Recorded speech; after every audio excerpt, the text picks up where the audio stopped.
During the time when God sent judges to help Israel, there was a woman named Hannah. Hannah really wanted to have children, but was unable to. One day, she was so sad about this that she burst out crying and praying to God to give her a son. One of the priests of Israel named Eli was nearby and heard her and assumed she was drunk. "How long are you going to stay drunk?" he said to her. "Put down your wine."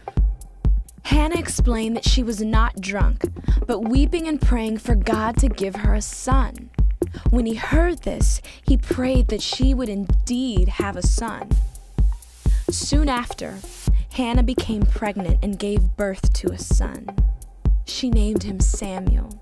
When he was a young boy, she brought him back to Eli, the priest, and the two of them prayed that God would use Samuel.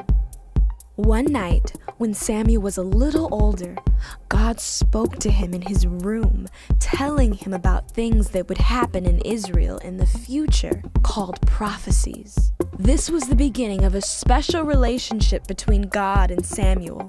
God would use Samuel to speak to the Israelites over and over as a prophet. But the Israelites weren't satisfied with the prophet. They wanted a king, a military ruler like the other nations around them had.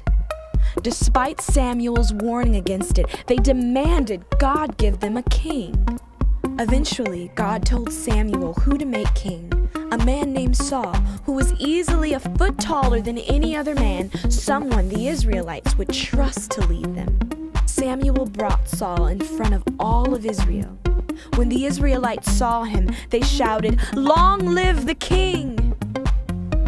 Hearing that Israel had a new king, the Philistines gathered a huge army so large that some of the Israelites ran away in fear.